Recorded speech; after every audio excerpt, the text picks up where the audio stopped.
சத்தம் வருமா? சத்தம் வருமா? வச்சிருக்கேன். கையில வேதத்தை தான் வச்சிருக்கேன். Powerful the word of God. சத்தம் வருமா? பாருங்க. வராது. ஹalleluya. ஹalleluya. இதற்கு அந்த சத்தத்தை கொடுக்க வேண்டியது நம்மளோட வேலை. ஹalleluya. அதற்கு தான் நமக்கு ஒரு வாயை ஆண்டவரே கொடுத்திருக்கார். ஹalleluya. இன்னைக்கு இந்த வாய் பேசுற பேச்சு பார்க்கணும். ஹalleluya. ஹalleluya. ஹalleluya. நம்ம வாக்கு கெட்டதே அதனால தான். நம்மளோட வாய் தான். ஹalleluya. ஹalleluya. ஜாய்ஸ் மேல் ஒரு புக் எழுதினாங்க. நானும் என்னுடைய பெரிய வாய் அப்படி. ஹalleluya. ஹalleluya. எனக்கு இந்த புக் ரொம்ப பிடிக்கும். ரொம்ப பிடிக்கும். ஏன்னா அவங்க சொல்லுவாங்க என் வாழ்க்கை கெட்டதே என் வாயால தான். ஹalleluya. ஹalleluya. அப்போ நம்மளுடைய வாயில இருந்து வருகிற வார்த்தை. ஹalleluya. ஏன்னா ஒவ்வொரு மனுஷன் பிறக்கும் போதும் அவனுக்கு 2 ஏஞ்சல்ஸ் இருக்கும். தெரியுமா உங்களுக்கு? தெரியுமா?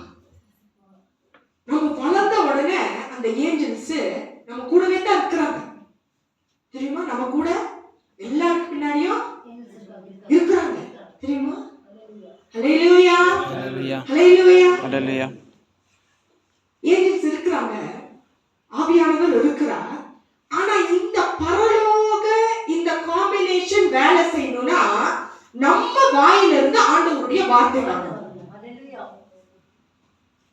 நம்ம வாயில இருந்து வேற ஏதாவது வார்த்தை வந்துச்சுன்னா ஏஞ்சல்ஸ்க்கும் புரியாது, ஆவியானவருக்கும் புரியாது.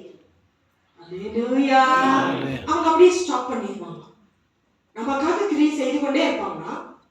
நம்ம ஆண்டவருடைய வார்த்தையை அறிக்கை பண்ண அந்த வார்த்தையை பிடித்து கொண்டு என்ன செய்யணுமோ அந்த வார்த்தையை பிடித்து கொண்டு வேலை செஞ்சுக்கிட்டே இருப்பாங்க. நம்ம வாயில இருந்து அதுக்கு ஆப்போசிட்டா வேற ஏதாவது வந்துச்சுன்னா உடனே நிறுத்திட்டு ஃபர்ஸ்ட் ஸ்டெப்புக்கு வந்துடுவோம். ஹalleluya. ஹalleluya. இன்னைக்கு அப்படித்தான் அநேகருடைய வாழ்க்கையில ஆவியானவர் அப்படியே என்ன பண்றாரு? அசைவாடிட்டே இருக்கார். திரும்ப திரும்ப ஃபர்ஸ்ட் ஸ்டெப்புக்கு கொண்டு வந்து ஹalleluya. அப்புறம் கேட்டா நான் ஜெபம் பண்றேன், ஆண்டவரே என் வாழ்க்கையில ஒண்ணுமே வேதம் தெளிவாய் சொல்லுகிறது நம்ம வாயில. அதுக்காக தான் வாக்குத்தத்தங்களை ஆண்டவர் நம்ம கையில கொடுத்திருக்கிறார். ஹalleluya. வருஷம் அதை மாத்திரம் வந்து என்ன பண்றோம்? நம்ம மிக சந்தோஷமா வாங்கிட்டு ஆண்டவர் எனக்கு வாக்குத்தத்தத்தை கொடுத்தார் எடுத்து பைபிள்ல சொல்லணும். அவ்வளவுதான். அதோட அடுத்த ஜனவரி 1ஆம் தேதி தான் போன வருஷம் என்னத்தையோ எத்தனை பேருக்கு ஞாபகம் இருக்கு? ஜனவரி 1ஆம் தேதி எனக்கு ஆண்டவர் கொடுத்த வாக்கு. ஹalleluya. ஹalleluya. ஹalleluya. ஹalleluya. ஹalleluya. அப்ப இன்னும் உங்க வாழ்க்கையில வெறுமை, இருள், ஒழுங்கின்மை இருந்துச்சுன்னா உங்க குடும்பத்துல இந்த